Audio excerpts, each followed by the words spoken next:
You are now tuned in to the To Be Told podcast. Give me my check.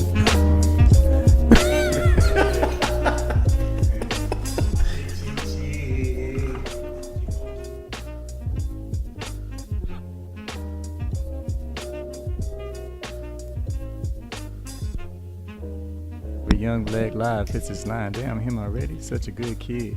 Got a spoon hen already. Liquor to the curb for my niggas up above. But when it cracks to the pavement, that's my way of sending love. So I give bigger hug. Tell her Leah I say hi. Till the next time I see her on the other side. He was just some thug that caught some slugs. And we loved him cause in him we saw some of us. He walked like us, talked like us. Back against the wall, the nigga fought like us. Damn. Poor Isis, that's his mama name. Mama ain't strong enough to raise no boy. What's his father name? Shorty never knew him. Though he got his blood in him, hot temper. Mama say he ain't just like her husband. Daddy never fucked with him, so the streets raised him. Isis blaming herself, she wish she could've saved him. Damn near impossible, only men can raise men. He was his own man, not even him can save him. He put his faith in the 38 in his waist, but when you live by the gun, you die by the same fate. End up dead before 38, and that's the life of us raised by a winner. It's a cold world, old girl turn to coke, try to smoke her pain away. Isis' life just ended on that rainy day when she got the news her boy's body could be viewed down at the city morgue. Opened the drawer and saw him new. Her addiction grew. Prescription drugs sipped and brewed. Angel dust dipped in. Slipped into her own fantasy world and had herself pregnant by a different dude. But reality bites in. This is her life. He wasn't really her husband, though he called her wife. It was just this night when the moon was full and the stars were just right and her dress was real tight. Had a sound like Lisa, Lisa. I wonder if I take you home, will you still love me after this night? Mike was a hard head from around the way that she wanted all her life. Shit, she wanted all her hype. Used to hold on tight when he wheeled on the bike. He wasn't really all her life. He wasn't really the one to like. It was a dude named Shy who would really treat her right, who wanted to run to the country to escape the city life. But Isis liked this Broadway life. She loved the Gucci sneakers, the red, greens, and whites. Hanging out the window when she first seen a fight, she was so turned on that she had to shower twice. How ironic it would be some fight that'll turn to a homicide that'll alter their life. See, Mike at 32 was still on the scene and had a son 15 that he never saw twice. Sure, he saw him as an infant, but he dissed on him like if that was my son, he would look much different. I'm light-skinned and that baby there's dark, so it's mama's baby, papa's maybe. Mm-hmm. Mike was still crazy out there running the streets. Had his old reliable 38 gun in his reach. It's been 14 years. Him and Isis ain't speak. He running around like life's a peach. Till one day he approached this thug that had a mean mug and he looked so familiar that he called him young cuz. Told him get out the strip, but the boy ain't budged. Instead he pulled out a newer 38 snuff and he clearly had to drop, but the boy just paused. It was something in this man's face he knew he seen before. It's like looking in the mirror, seeing himself more mature. Took it as a sign from the Almighty Lord, but you know what they say about he who hesitates in wars. He who hesitates is lost. He can't explain what he saw before his picture went blank. The old man didn't think, just followed his instincts. 6 shots, man. My bad. So do we start from here? you know who that was? No, but I heard it. Yeah. That's some of the most incredible shit you ever heard. That's 444. Before 6 shots into your kid out of the gun, nigga, be a father, you killing your son. And it's amazing. Yes, and it's funny because they're hearing that and then hearing like what was it, Duckworth? Yeah. And everybody went nuts. I was like, he did it first. Did it better actually, because it's a secular story. The end is the beginning, which blew my mind. So, but nobody talks about this song. I know. It didn't have a video. Well, because it was a B-side joint. It should have been a video. He didn't even perform that on the B-side when he did his title joint. Like he don't talk about it or nothing. Like it's just regular. And yes, mad. That was on Reasonable. Nah, this is Blueprint 2. Volume 1. Yeah, it was. Damn. Yeah, what? Damn, Blueprint 2, not Volume 2. Shit. Yeah, well, Blueprint 2. No, Volume 2 is the album. Yeah. I'm thinking. Yeah. Damn. Yeah, that was Blueprint 2. Yeah, man. I don't know why I was thinking that was. Nobody talks about this song. That song and Rewind by Nas. Ooh, everybody talks about Rewind. But the first 2 songs that like completely blew my brain out of my skull. Like when I listen, like how did they think about this shit? Rewind did because it was like Memento or some shit. The Nas song that blew my mind was. We're not going to start this conversation when again he personified. because it's going to end up going back into me saying 444 is the best Jay-Z album, I'm not gonna argue that. I'm not gonna argue with that. We had this conversation last time. We did. Was here. No, we had it. He wasn't. Oh wait, yeah, he was. Yeah, wasn't out. And we all. No, that's it. 44 wasn't out last time. Yeah. You're right. We had this conversation on the internet. Yeah, on Facebook. Okay. We talked about this on the air, and I just didn't argue that. I was just like, okay. Okay. Last time I was saying it was basketball season. Yeah, right. No. So, what is your favorite Jay album? Are we recording right now? Yeah. Okay, cool. Yeah. We just going in. Okay, cool. The voice you're hearing right now is returning champion Onehunnidt. One of my favorite people to talk to. People's champ. Yeah, absolutely. Well, that's Paul Wall. Never mind. It's not me. Sorry. That's true. Well, he wasn't the first. Champ ain't mad at you. Paul Wall wasn't the first people's champ. It was though. The Rock. Was he? He's the first people's champ. Well, no, no, there was a it people's was champ Muhammad before. Ali. People's Ali champ. was the No, people's champ. it was Sonny Liston. Was No. it It was before Sonny Liston. It was the other black dude from Harlem. Joe Frazier? No, not Joe Frazier. We talking about different people. There's other people's people. That's true. I'm talking about people's y'all champ. people. He was from. I can't remember fuck his name. Anyway, go Muhammad ahead. Ali was the people's champ. He was not. He was the people's He champ. was trying to be the. Well, no. He was Now the he people's is. Like later he was. But at the time, people hated motherfucking. They wanted him to lose. Like they wanted Floyd to lose. Except he just didn't rape and beat any women or beat any women. I didn't say rape. I meant beat women. Ouch. What you mean ouch? He beat women. Floyd? Yeah. Yeah. I didn't hear about His that. wife. Yeah. Damn. Yeah. See, I ain't pay attention to There you that go. shit. I thought your phone was on mute. See, that's why we started the show off like that. Well, but your phone's is beeping like a motherfucker. Your phone's on mute? Yeah, my phone's on mute. How about yours? My watch is. My phone is on mute. All right, cool. All right, we go to it. But I don't know what my favorite J album is because I teeter-totter. Between what three? I could tell you it's between Reasonable Doubt, Black Album, and Blueprint. Mine That's a is strong, solid 3 though. that's I think that's pretty typical. Mine's typical too. Mine's reasonable. Mine goes between Reasonable Doubt, Blueprint, and American Gangster. I was about to say that's where the ooh came from. American Gangster is because I just thought about is American in my top Gangster. 3.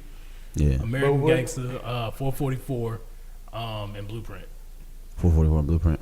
You can't go against Blueprint. I can't go against 444. I think it's still too new right now. Like, and he made that point on the interview with Tidal with Elliot and B Dot. But and when we talked about this, it was just some things Mm-hmm. To me, it just was like I can't get this off of my Tidal player or my Apple Music. Well, I was telling him as he's walking. I think your hip hop palette is maturing. It matured later than I think it's maturing later. I don't think it's like maturing like you understand hip hop. The type of hip hop you were kind of like rocking with. I think you kind of got outside, especially doing what you do now. Right. And I think now when you hear it, now it's like boom. Now that's the Jay we've been asking for a minute since American Gangster. Probably I would say. Yeah, because Washington was a different guy. Mm-hmm. He was making big records. He was in the stage of making big records. Yeah, it wasn't about Understandably so. Yeah, it was him and It Kanye. wasn't about storytelling, which is what I always loved about him. Like, there's very few songs ever that still to this day compared to the imagery that Song Cry created. Right. You listen to Song Cry, you Yes. can see that, and that's what I love about him, and that's what I love about music in general. Right. Sorry. And he kind of got away from doing that because, like you said, he was more on like big records and singles and stuff like that, which hasn't always been something that he focused on. Now, and I think too, with Song Cry was one of the records he learned how to, in a genius way, he was able to expose himself but still remain cool. Yeah. Where I think on 444 he dropped the cool part. I was just fucking them girls. I was gonna get right back. He's making himself look like a fool, right?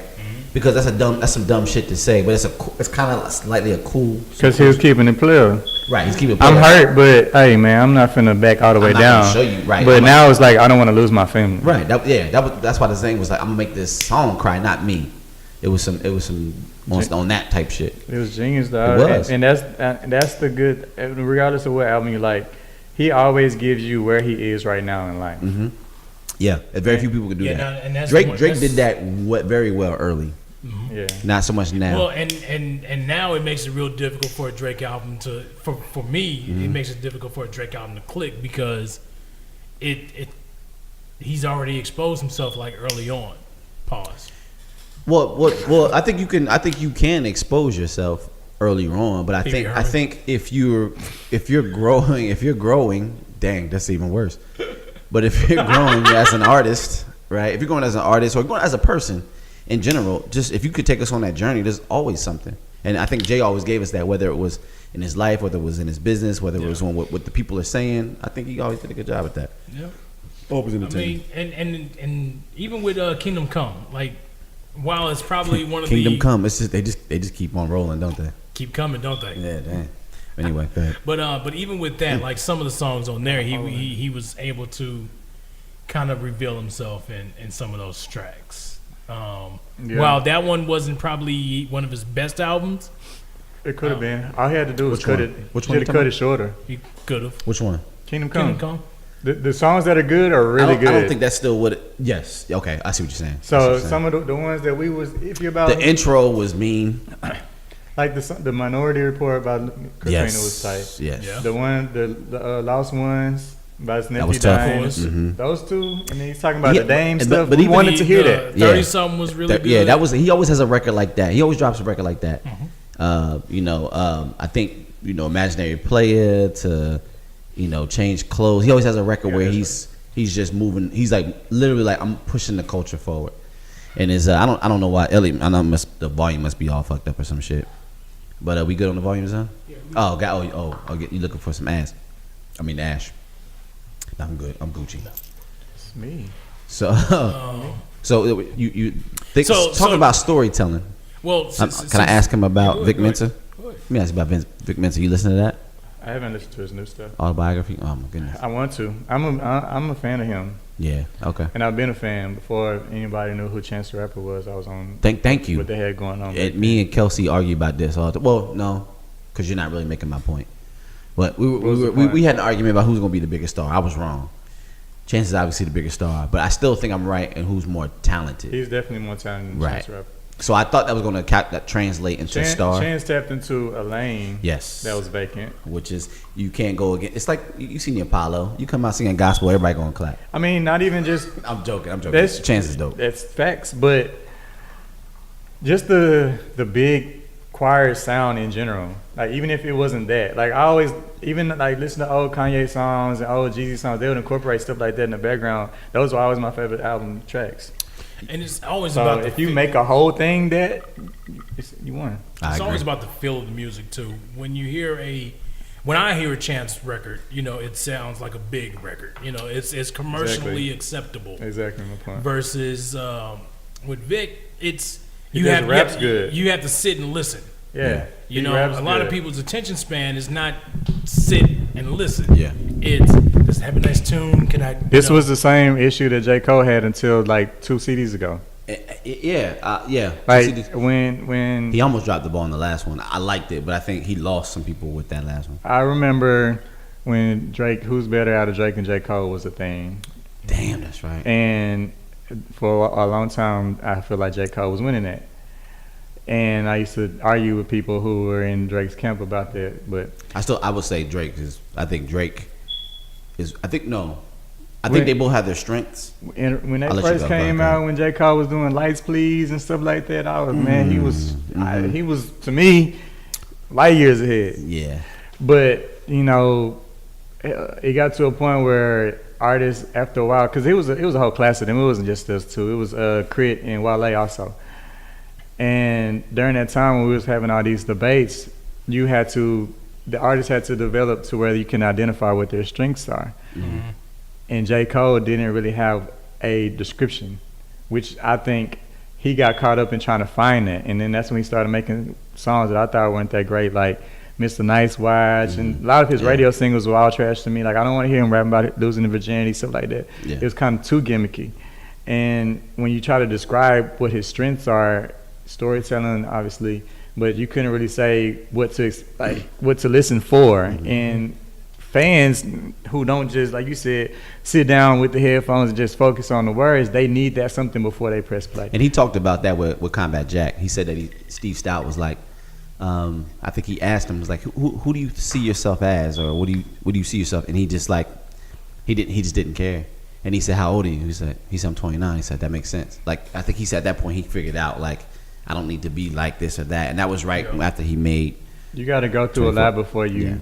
Yeah. And it's the industry is competitive, and it's not even always artist versus artist. We make it seem like that, but it's fan versus fan. What do you mean by that? Like, once you start reaching new plateaus, and I can speak on this from a local level, once you start reaching plateaus and you start accomplishing goals that you set forth, you're like, now it's like, how do I get over this hurdle? Because it becomes a little glass ceiling once you've expanded to the full attention of your immediate circle, because obviously the goal is to make money and to be able to sustain this. So I can't survive off just my circle. How can I reach this next plateau? And when you do that, we all come to this situation was like, do I want to go all the way commercial? Because I know this club music is easy to make, and people can run with that and make a career off of that. Meanwhile, I'm spending all these thousands to create these CDs. I don't necessarily know if it's going to sell. I don't know which one is my hit, blah, blah. So should I just focus on album music and be, discography based, or should I be single based? Should I be club music? Should I try to get on blogs? Should I really shoot for radio, or should I stay out underground?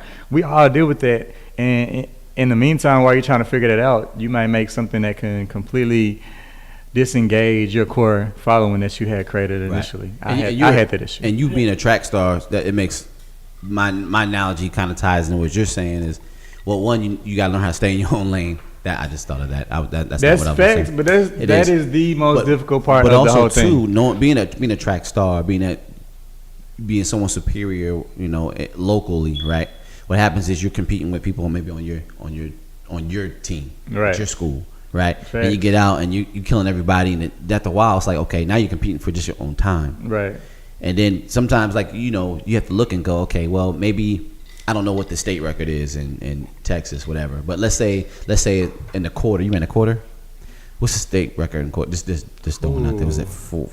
When I was in high school, it was 45 because Kelly Willie broke that when I was racing. Okay, let's say it's 45, but let's say you're running a 46, 7 or something like that. No one's touching you that year, right? But you keep killing yourself. You're not even happy because you can't. After a while, you got to enjoy. Man, that's tough, man. Right. And you maximize that times 10 for J. Cole because he was the first signee. Yeah. You know what I mean? So he had all the pressure, all the looks, all these expectations, and as a producer too. So he's looking at the Kanye and all that type move, and it started.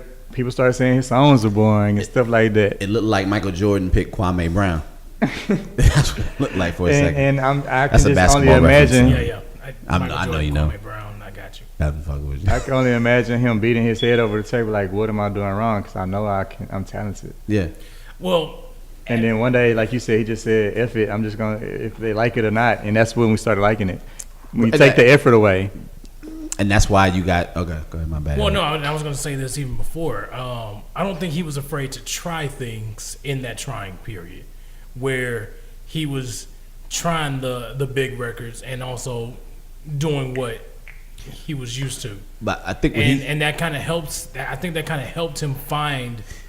Right. That's true. What you saying? But that's very risky because you make the wrong song, you could be out of there. Yeah. But I think if you make the right song right behind it, it's like that wrong song never existed. I think he was in a good place because he had someone who was like, this is what you got to do with all these fuckers. You got to do all that. Jay was like, you got to do all that. I'm gonna let you fall. I'm gonna let you flop. And I think you're right on. I think your point is now, are you making these hits? Is this for you? If it's for someone else, then you're gonna lose yourself. Mm-hmm. We all go through that, right? Which is not a problem. But anybody you can think of that I know that does music, rap and R&B, we all have this discussion, and that is the most difficult with anything. thing. If you're doing something for someone else, you're gonna lose yourself or lose the art or what got you there. And you fighting. If I don't do it for someone else, they might not buy it. Right now, if you're able to get it back and realize and center yourself, right. That could still benefit you that you did all that and failed and all that kind of stuff. Right. Long as you understand and you get it back. And I think J. Cole got it back. And I don't think he's going to lose it anymore. He's not going to lose it. Yeah. Well, now his new core following gets super loyal to him. They going to fight for him when he got that Joe Budden following, but bigger. Joe Budden got loyal. I'm telling you, we came up. When you get that loyal fan base, you can do. Otis just keep doing you. Otis and they're going to keep going with you. There you go. Otis will call him sticky. Sticky fans. Sticky fans. Like they're not going nowhere. You could have Sticky Bandits. You could have a bad album, good album. They're there. They're with you. Yeah. And I've been with Hov on some songs that probably weren't that great. When I look back, I'm like, that shit not that. Yeah. But I was there like, oh man, that's because it's just your. It's him. Yeah, it's just your man. Like I can imagine you taking off to whatever heights. You doing well, but you could put out some whack shit, and I'm like, nah, that's just dope. And not knowing. That's cool. Not knowing that it's that whack, I'd be like, nah, that's. But that's why when people they start dissing like yes men. I'm like, well, there's some yes men that are phony, right? And there's some yes men that's caught up in this just stay man doing it. Right. You watch Entourage Turtle, yo, you the biggest star. You know what I'm saying? Vince, you just he really believed that. Whether he fucked up or not, that was his man. They say yes men are bad, but you actually need those people in your corner sometimes because if it's real, if it's sincere. If it's sincere, because Right. how else do you can't piggyback on your thoughts all the time. And I think a sincere person telling you, yeah, you can do it is a lot different than a person saying that's being a yes man because it helps them. Right. You know, to me, that's a yes man. If I'm saying, yeah, you can do it, just keep cutting me this check. You know, Right, like a manager, lawyer, agent, whatever. Right, that's you know, a little different. those are the yes men. That's Yeah. the dangerous ones. Right. The ones that came up with you, telling that's always going to be rooting for you. Those are the people that's going to be your fan regardless. Yeah. You know. Yeah, I mean, at some some point, artists and have a lot more. there's some people, and people don't notice these guys too. There's some people who want to be overly honest because they think that's what they're supposed to do. Anyone doing what they think they're supposed to do is probably what you don't want. Mm-hmm. They're not being sincere. I'm gonna tell him I don't like it because I think he would like me because he needs to hear. You know what I'm saying? Oh my God. And that's So almost the complicated. reverse. And I bet a lot of people have those, and the dudes be like, oh, he's honest. Because they're protecting their ego. Because that protects your ego going, nah, keep him around because he's honest. Right. And it's like, and then you never know if it's actually good or not. I'm telling you, man, yo, this word, I'm telling you, people. I mean, it all comes down to just feeling that person's vibe. You know, if they're being sincere, you kind of pick up that vibe if they're being sincere. You said feeling the person's vibe. Yeah. Is that a code word for penis? Why would that be a code word for penis? Just checking. Go ahead, finish. Yeah. I'm glad it's not. Anyways, Corey made another conversation awkward by inserting a penis in it. I was just checking. I didn't know if you was like using vibe as a No, code no. word for I penis. mean, but you know if somebody's being sincere or not. What the fuck, dog? Corey inserted a penis in it, bro. Yo. Listen, man. On that note, let's go ahead and take a quick break, real quick. We'll come right back. Yeah. Honey.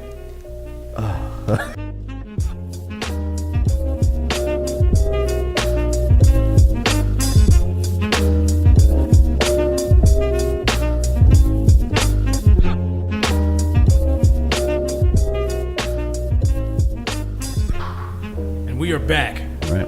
for the third time. For the third time.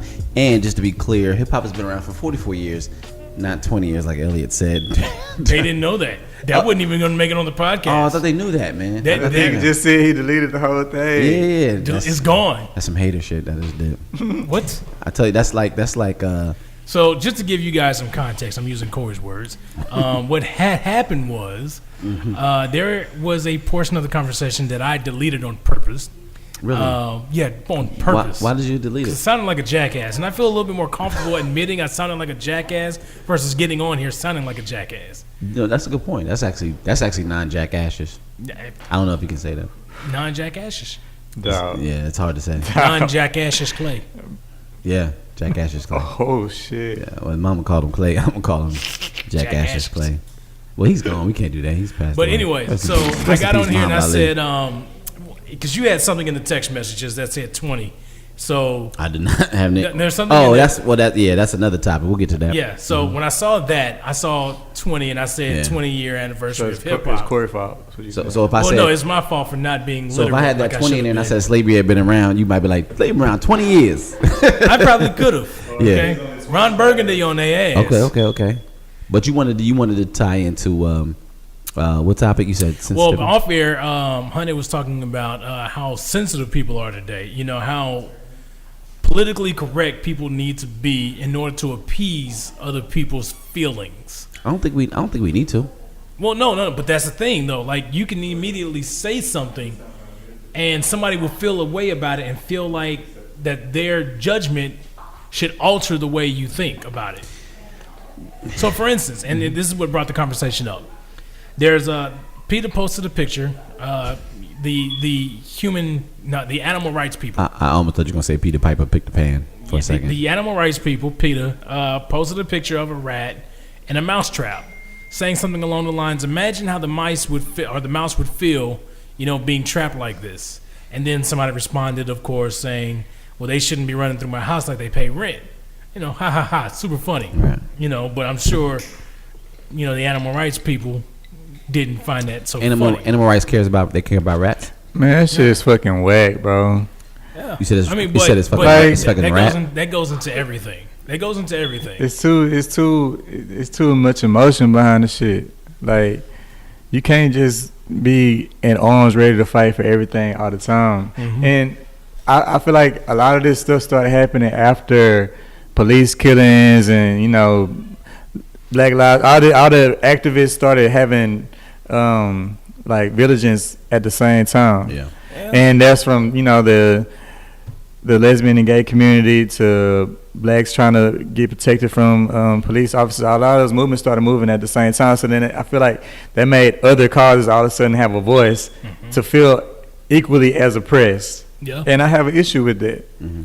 Like, for instance, I don't too much like our hip hop people, like Young Thug today, wearing dresses. Now, if I go out and say, "And what the fuck is Young Thug doing wearing dresses?" Now, somebody's gonna say, "Well, it's so offensive. what you got against people wearing dresses?" Right. Everybody offended. Everybody offended, man. Yeah, I kind of learned to like I don't even talk about social stuff publicly as much as I would have 2 or 3 years ago. Yeah, because everyone will. Yeah, everyone's gonna be offended, or there's gonna be a group where it's like it's ridiculous for you to say that. I think the Lil Duval stuff that came out was ridiculous. Yo, I didn't pay attention to that. Yeah. So did you hear about it? I heard about it, but I didn't go into it to know detail. But people were super upset at him for saying that it was I don't know the exact quotes, but it was he said something along the lines like he would kill a woman if he found out that they ended up being a guy after having sex with them. And you know what's funny? To me, that's rape. 10, 15 years ago, everybody would have said that same sentence. I don't know why. Like, to me, I've heard it. I've heard those exact words from multiple people before. Yeah. Well, we also call motherfuckers faggots in public too. So I know some things are going to have to change at some point. And I agree with you. But I think what he said, to me, there shouldn't be any outrage. He said if someone has, because to me. He's not mad about them being how they are. He's mad about them keeping it a secret, and they have I put like this, right? And I had a conversation with one of my friends in New York, female, and I said, "Hey, look," I was like, if you were in a dark room, and you're in a room with your boyfriend, right? Mm-hmm. And you guys were having sex, and you woke up, lights came on, and it wasn't your boyfriend, it was some other guy. And he knew that you thought it was your boyfriend, but he didn't tell you. Right. That's rape. Basically, it's not beat you in the head in an alley type rape. It's a different, but that's still rape. You know what I'm saying? You was sneaky about some shit, right? So I think that's the same thing. So if a transgender woman, I think I'm saying that right. If a transgender woman allows me to, because she knows that I'm into her, because she thinks that I believe that she's not transgender woman, she's just a normal God-given woman. Definitely has a responsibility to tell you that before you get too involved. I feel that's true. Now. So there's a double standard in this conversation as well. Just as we're saying, we feel like, people shouldn't be so sensitive toward these kinds of things. Their perspective is we shouldn't be so sensitive towards that. But he wasn't sensitive to it. No. Sensitive to their response, you mean? No, yeah, sensitive in a sense of why would you feel like you should have to kill somebody if you found out that this person was originally a man? If a woman was raped and she said, "I want to kill him," would you be mad at the woman for saying that? No. That's my point. But this is our perspective. But so the opposite side of that is that should be their perspective also. So when a good example is presented to you, sometimes you gotta recalibrate how you think. Right. Because you go, okay, that is a decent thought. I mean, when you're talking to people that understand your perspective, we say, You know, like, well, shit, yeah, that you have a very valid point.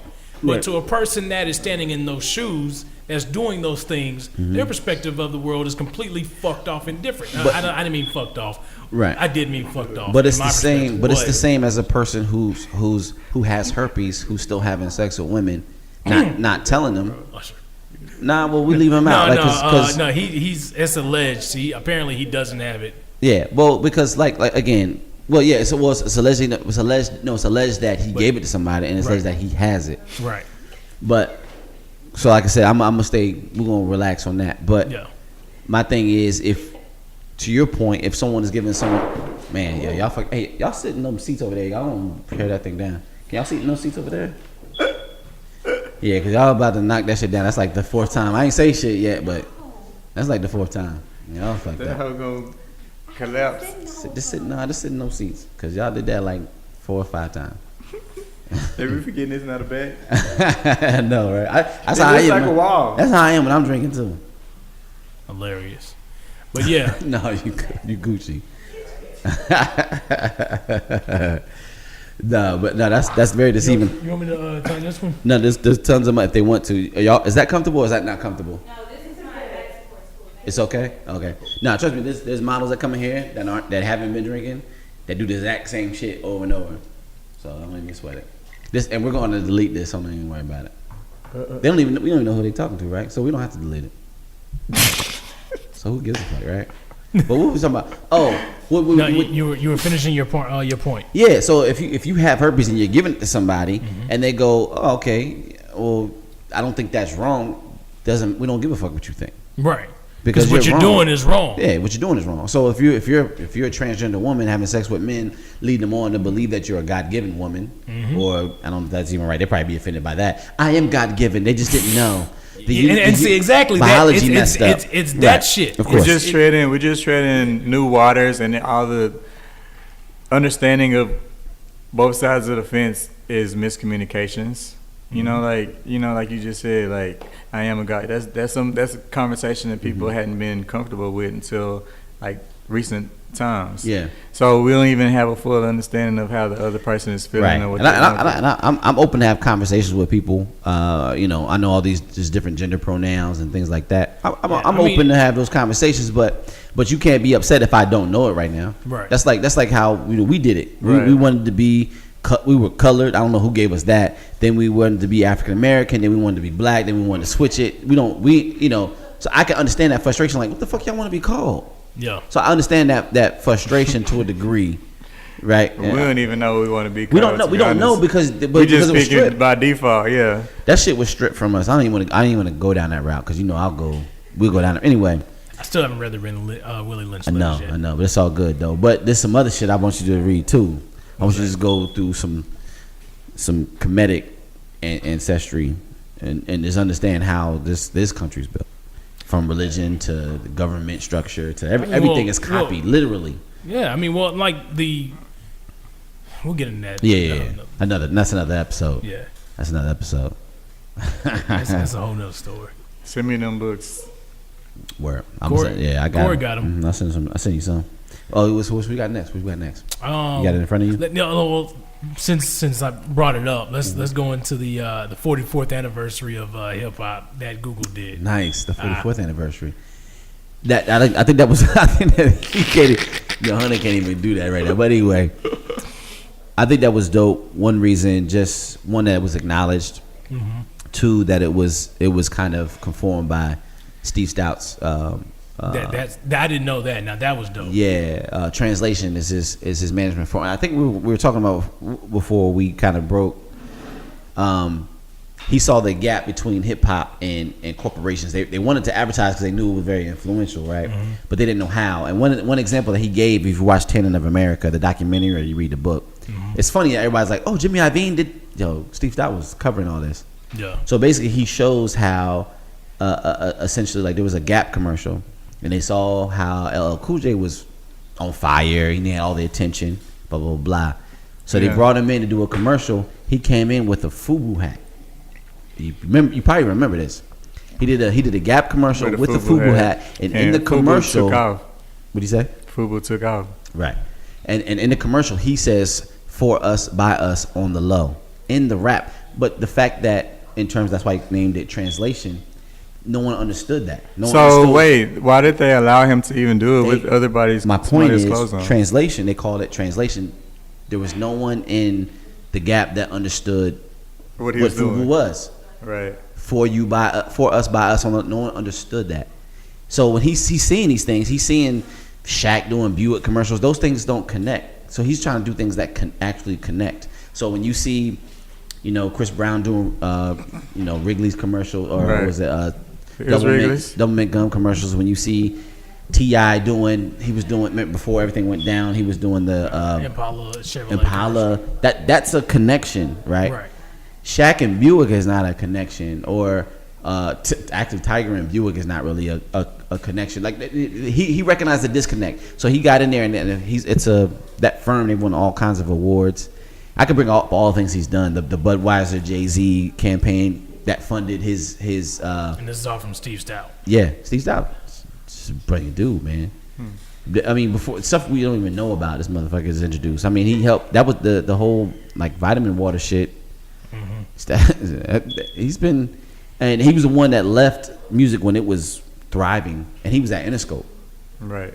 He left it when it was thriving to do this, and now he's winning awards. He's doing all. That's crazy. But anyway, he's the one that kind of led that, and maybe it may not be that big because they said they did it before. I don't know if they were involved at all, but that's a bright dude. So when I seen the Defiant ones on HBO, and everyone's getting excited about.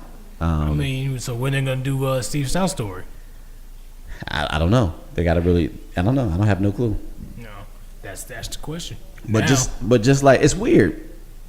That's why I think documentation is key, because Elliot and B Dot just did the interview with Jay-Z, and everyone's like, "Wow, a podcast, that's big." Blah blah. I'm like, y'all know Juan Epstein did this like 4 or 5 years ago with Jay-Z, and it was like almost a 2-hour interview. Yeah.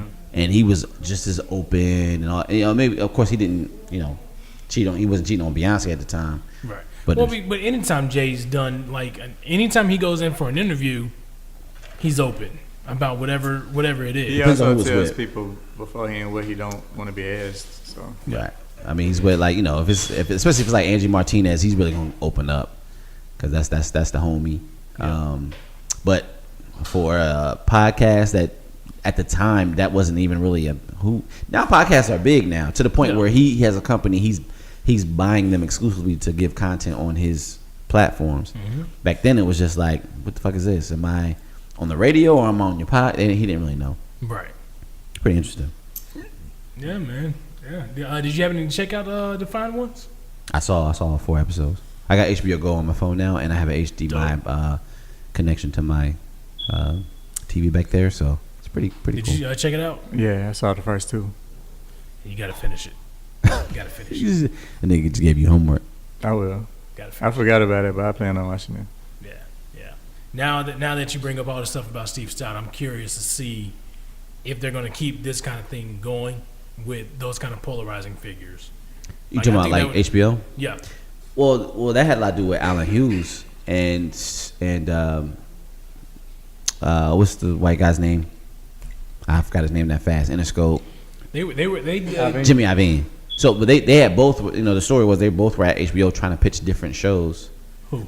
Jimmy Iovine and Alan Hughes. And Alan Hughes. And Jimmy Iovine had just left. And they were trying to figure something out. Alan Hughes was like, well, Jimmy Iovine was here, and they were like, so he went to Jimmy Iovine, was like, let's do something together. So that was kind of like, but you saw the impact. So you may see more stuff like that. But if you look, but Steve Stout did this with VH1 with The Tanning of America. I think that book is awesome, and also I think the documentary that VH1 put out was fucking ill. Series. I'll check that out. I am going to have to. Yeah, man. Yeah. What else we got on the list, brother? Well, I want to talk about Hunnidt, I know you just joining us now, but last episode I was trying to tell this dude about reserving judgment, right? Remember this conversation? Slightly. About reserving judgment. So the whole just Britney was on the show Sign with Lenny S, with Dream, and with Rick Ross, right? That's his face all the time. He got poker face. You can't. That face said, "Here we go with this shit." But anyway, you remember I don't know what you think or whatever, but the commentary on it before the audio came out. You heard the Right. audio? I have. So the commentary on this Just Britney domestic violence thing with her boyfriend Zero was, At the time. she at the time was, well, she waited 3 months. Oh, well, she got a new show out. Oh, this, that, Right. the third, and they wanted to kick. They basically just kind of discrediting her, and I was like, well, it may be all those things, but it's probably not appropriate to do all that until everything comes out, and then we know that she's doing that. Right. So it's like reserved because we're gonna look like fools if we come out, and that's really what happened. We live in an era right now where nobody reserves nothing, though. It's kind of strange because on social media, people don't always say something to actually have a conversation. They just say something because that's the hot topic. They want to be sensationalized. They want to be sensationalized. Yeah, or to let other people who may be scrolling know that, yes, I'm cool enough to know about what you guys are talking about as well.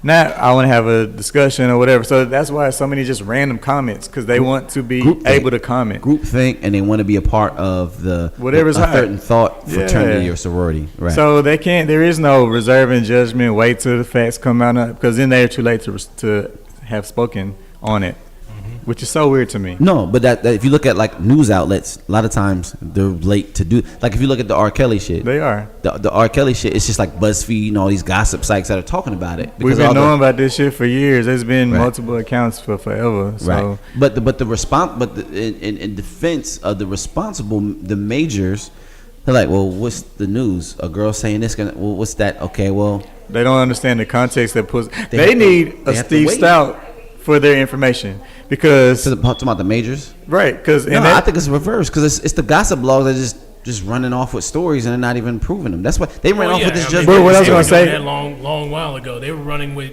So all they needed was a little bit of something that can because they create want speculation. traction. They want because they're in the social Hits. world. Hits. They want that traction on social. not necessarily Right. reputable So if you stories. look at New York Times or LA this or Chicago Tribune or whatever it is, the majors, they're like, oh, just wait because they're doing it the responsible journalistic way.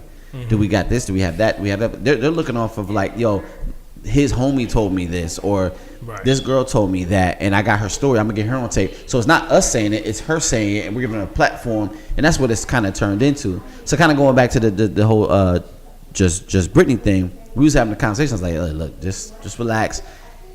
We making up our own stories. That's not on mic. We making up our own stories right now, and it's not cool because when it comes out, I don't want to be saying how shitty this dude is because what he did to this girl, and that he didn't do that, or how shitty she is for making up some shit Right. for blah blah blah blah blah.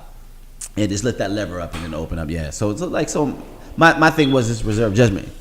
Like I swear, like maybe like 4 days later, motherfucking audio came out. You saw that whole different way. And I was like, oh shit. But yeah, but these, I think. See, Go ahead. the crazy thing about the audio, Johnny Blaze said something about the audio before the audio came out. About it's fake or. Well, no, she said that she know that they recorded that for a song or for her album or something. So before the audio came out, Johnny Blaze was on her IG stories. Was like, yeah, she says she has an audio, but this audio was recorded for her album. Now, Dog, when you listen to the audio, bro. Wait. Now, are you saying this because you believe it, or are you saying this because it sounds phony? I was saying this because if that's true, holy shit. It sounds Holy fuck. I don't want everyone to know. It sound something because it sounded too produced. Yeah, it's too perfect. It sounded too like. Why are you hitting me? It didn't sound pretty. No, her reaction was like kind of deafening. I ain't like hearing that shit. No, of course not. You don't want to even imagine. That, like if that's fake, she needs to be in some movies, she's dude. in the wrong field. Hands down. Yeah. I don't think that was fake. That's why I was like, oh my god. And also too, the nuance of him calling her a faggot. That's some real mad shit. for real. I ain't just doing it. I don't know. Well, anyway, and again, like I said, that's speculating again because if this is not real, but hearing that, I was like, that does not sound good. yeah, Right. And if it is now, granted, let me say this real quick before you go, Elliot. Go ahead. Now, if it's like she captured it, and she was like, "Yeah, I'm gonna use this for my album and show how." If she wanted to do that, that's different Because it's still if he still beat her, because people were like, we were talking before, and it's like, well, she just did it to be bet because she had a show coming out. And my thing is like, I don't give a fuck if he beat her and she wants to use it for, you know, to be advantageous on her own. I'm like, why would we still be mad at her then? If it really happened and she wants to use it for some benefit, who gives a fuck? I have put multiple real life like situations I just happened to record on my phone on CDs. So. Okay. But thank you. When Elliot said I wasn't thinking of that way, like I'm going to purposely record this, I thought he was meaning like it was staged. Like staged. That's why that was my But response. I think that's what he meant, and I think it could be that. Mm-hmm. But it could also be this. And that could be also it happened, you got it. I'm going to use this so people can know the realness of my life and and that's my why story. it sounds theatrical. Because it sounds theatrical. Because there's some shit in there. It's like, what is going on? The craziest part to me It's now, crazy. if it's real, I'll feel a complete different way about it. But the audio to me sounded way too perfect to be recorded on. It didn't sound the audio didn't sound perfect. It had production to it, a production element to it. He means like the crispness of the right. So if you're recording quality. on your phone and your phone is in your backpack, because the story goes she was in the bathroom, she hit record, coming out of the bathroom, she put it back in her backpack. It would be her more purse. muffled. Right. From another room. But that's the story. And right. Right. Well, that's the narrative behind it, and I don't think Zero would have sounded so close to it unless he was holding the purse to his face, saying this. That's okay, true. so okay. You know, now I'm not trying to discredit anything that Just Brittany may have gone through if the alleged stories are legit. That shit is crazy. It sounds like some TV shit. It's okay. It sounds like some shit that should. I think the audio is the audio. I think the phone was in the room. If this really happened, it wasn't in her bag because obviously it was muffled. Right. The phone was in a room somewhere, and when she was getting hit, the phone wasn't affected, right? Because it wasn't like it wasn't all that. The phone wasn't affected. Now, one story could be, and I'm trying. And if we're going to talk about, I want to give both stories. I don't want to just talk about one and make it a slant. It could be, okay, we're going to record this for an album and make this polished, whatever. And that's one story. The other story could be she did what she was supposed to and just recorded and just who knows why would you like? How, did you know you were going to get beat? Like, you know what I'm saying? Right. So it's all kinds of. So I can see why people are so polarized by this story. But when it's that polarizing, it's like you just got to remove yourself from it and just be like, look, when it comes out. That's when You haven't seen me actually speak on this at all. Actually, I've completely devoided this topic because so many unknowns. So I'd rather just wish for the best for them. I'm thinking if I'm the guy, I'm saying it. I know who. If I'm the guy, I'm be like, yo, I'm gonna come out and be like, yo, that was for this, that, and the third. Or I might hold it and just that could be for his lawyer to say. And exactly. You don't want to get a defense. You're playing. Information is power, right? Right. Absolutely. You know, I mean, and other than us speaking about it on the podcast, I haven't said, you know, too much about it. Right. You know? Well, no, you've posted about it and we talked about it on the podcast. Did I post about it? Yeah, you did. Did I? Mm-hmm. You had a comment about it. Okay, well, we scratch it. No, you didn't. I don't remember. All right, next. Maybe you didn't. Maybe I'm wrong. I'm wrong a lot, so that's cool. Nah, that's cool. Now, I mean, I may have responded to Jay Austin saying something about it. Maybe that's what Maybe that's okay. You might be right. Maybe that's what you just gonna throw your cousin on the bus. Well, no, like hell, follow Jay Austin on Facebook. Boy, it's hilarious. Nah, no, straight up. JAY AUSTIM. Yeah. Or Cool Papa J on Instagram. Boy is a fucking riot. He is. Does he have any commentary on Trump? I need to go find him. I'm sure he does. I'm sure. And I'm sure whatever it is, it's not super left, it's not super right. It's just him realizing certain things. And What y'all think about these white nationalists?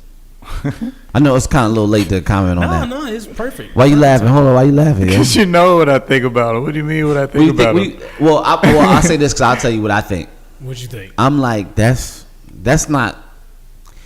People are like amazed, and not if you haven't seen it before, you should be amazed. Okay, let me get. But this we've out seen this for a long time, so it's nothing to be. That's like I'm more amazed that it's not as much violence. I thought it'd been more violence. It's not as much violence. they don't go to where they really need to go. Right. They're not in Fifth Ward. They're not in East New York. They're not in Compton. That's gonna set it off. They're not in Little Rock. It's gonna set it off. They went to New York, but they went to Central Park. They went to whatever. But I guess what I wanted to get to. They do that shit on the West. I'm coming. I'm out there. Dude, come on. They're not. That's gonna be my day right there. Dude, they know what they're doing. But my thing is this: when I was, in terms of like systematic racism, I hear this being brought up, and I'm like, that's not systematic. That's just a racist. That's some obvious shit. The systematic part, a lot of times, is carried out by white, black, Asian. Right, it's like carried out by all kind of go people. To school in this district type shit. Like systematic upper level yeah. shit. Systematic has no face. Right. It almost has no race. It's just a system that's been baked. The shit that's been baked into our system since a lot of the races that created it. And it hasn't changed. So. It hasn't changed. I'm not worried about. I literally look at those. And I'm like, don't worry about that shit. Nah, I'm I didn't. not worried about. That's something else I didn't comment on. I mean, there was nothing in particular about the Charleston event. Like people just getting killed by the police, bro. That still ain't even close enough to this. That shit ain't even. It's not even related, even close.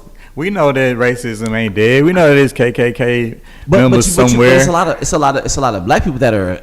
I'm like, why are these black people like surprised? They finally came outside without their hood on. Ooh la! We knew what they looked like. They was the judge. They was the principal at the school. We already knew this. The motherfuckers that thought. Go ahead. This goes back to we've had conversations about this before about racist people doing it covertly. Now that the fact that it was quite overt in this that's the shocking part, I guess. Right. It's not. Well, put it like this. That's still white. They still. It's theatrics. They go. We're gonna go here. And we're gonna get up. And we're gonna get torches. That's some torches. That's some theater shit. I'm like that. Why? And I'm almost like, and I might. This might be coonish too. But I'm like, why even go out there and show resistance? Like, y'all, dude, go ahead. Well, no. Well, we were out there. That's how I feel. I'm like, we were out there originally. They were protesting us taking down the Confederate soldier statues. It's down. Yeah, whatever. Well, no, yeah, but they're protesting the taking down of it as it was going on. That's how the nutcase drove his. I think some of them were. I think there was a group of people that felt the Confederacy was part of their, heritage, and then when those people started making noise, that gave the actual real racists the chance to jump down on white power shit. I don't think it was originally even on that. It's just a bunch of country folks that didn't want to lose their tradition. That's what that shit was based on. And then, like, cause when I think of KKK and when I think of like actual skinheads and Nazis, I feel like those are not even the same people.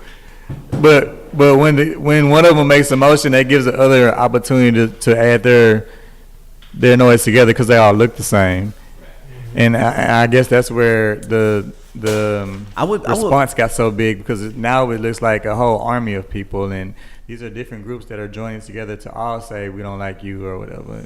That had never been on that scale. Right, and again, like what he was pointing out, I've always said I think we're fighting covert racism overtly. It's kind of like if you're playing basketball, right. And I get on TV and I start talking all this trash and trying to make changes, that doesn't mean that so and so is not going to hire me next week when they see my face again. Right. And my larger point is like as if I can give another analogy, if you're playing basketball, right, you're familiar with Dennis Rodman. He had a lot of, he would foul you covertly, right? Yeah. Not overtly. Right. So when you flipped out overtly, the rest were calling shit on you. Mm-hmm.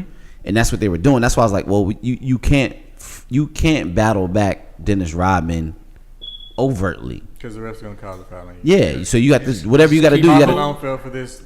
Right. Cool, so that's my point. So in terms of racism, and if Karl Malone's on my team, I'm like, dude, stop trying to punch him. Like, you can't do that. Get him back. How you got to get him back, but you can't do it this way. Right. Because or if it happens, just go to the refs calmly before you flip out and say, hey, look, just keep an eye on this. Right. I don't know if I'm even connecting and making sense, but I feel like that's how it translates racism. Like we're like, no, motherfuckers is right, because we've been saying this all along, right? And that's why people go, wow, they're really. It's almost like they're seeing a slow motion tape of Rodman punching you in the gut, and they're going, wow, he really. It's like, yeah, this motherfucker's been doing this all his career. And We've been they're- telling you this whole time. we've been telling you. Y'all didn't want to hear us. Now y'all can see it on the same. So that's what the Tiki Torches were me was slowing it down and seeing Dennis Rodman, grabbing my balls. Right. And that's why I punched him in the face. Right. And now they're going, oh wow, I'm embarrassed. I'm rooting I for was Dennis. praying the foul was probably like an elbow, but he just went full fledged. Yeah, I had to go to the balls. Give me a call. Dennis Rodman is going for the balls for sure. This nigga got nose rings and blonde hair. He's going for your balls. Sorry, I don't know what him and Kim Jong Un. Kim Il, Jong-un? Un. I don't know what they doing. That's a whole nother I situation. guarantee you. I that we're guarantee dealing they playing too. with each other's balls. But the Guaranteed. crazy shit is, as this North Korea shit was popping off, as this Charleston shit was popping off, nobody is anymore mentioning the Trump's Russia connections. Not even the Trump connections. Just him not even condemning what these guys are saying, right? And I don't think we shouldn't be surprised by now, right? Our tone should Shouldn't be even expect it at this point. Thank you. Our tone should be like, okay, I get it. Yeah, this makes sense. I think I was talking to someone the other day. What was say their name? I don't even remember who it was actually, but I remember saying like, black people have gone through the gauntlet of options for what we can do. Like we went through, okay, let's get our church and rely on God, to let's just be passive and be nice and show them that we're cool and maybe they'll respect us, to okay, let's dress up and make ourselves more presentable and hope that they hire us and allow us to be equals. Cut your hair, to let's just fight them and see what or even Black Wall Street, let's just have our own economic system. We've tried every single thing that we tried, like and this continually nigga. Like even this going towards politics. Okay, maybe we get a mayor, maybe we get a governor, maybe we get a president. We've gone through every single option from non-violence to violence, and I really feel like right now most black people, especially in my age bracket, are at a point where we're like, I honestly don't know what to do.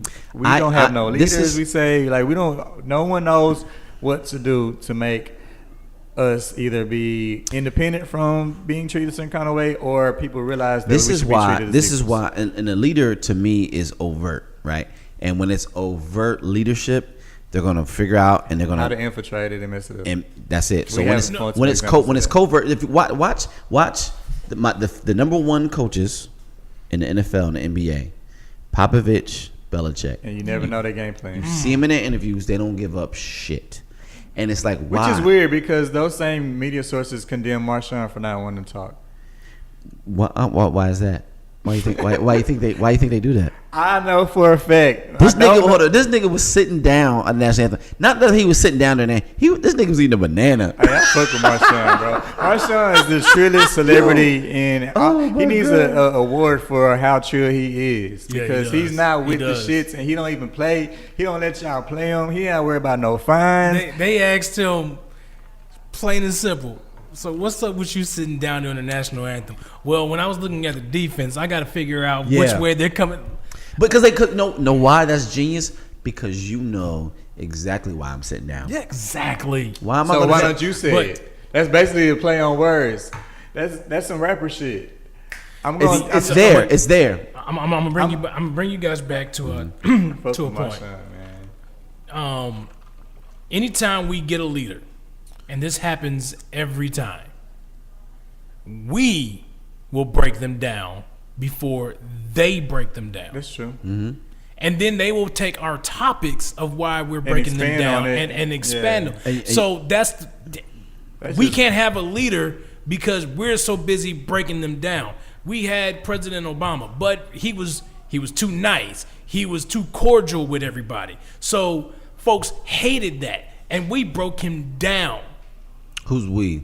Well, when I say we, I'm talking. I'm Cornell including. West, Tabby Smiley. See, I'm I including- agree with you, but I disagree at the same time. And the reason why is because we also historically have had the problem with putting our leaders on too high of a pedestal. And when I say leaders and I don't necessarily mean black people. I mean like celebrities in general, presidents in general, where they're godlike in our eyes. And then when we put someone in that position, we aren't able to criticize them for faults or blame Because them I think for, I think when I listen to Cornell, when I listen to like I don't want to be so up on a black activist that I can't call him on his shit. that's my point. I think that when you're listening, but there's a way to do it versus trying to break them down at the same time. I mean, even on a lower level, even on a Like very niggas going in on Umar Johnson right now.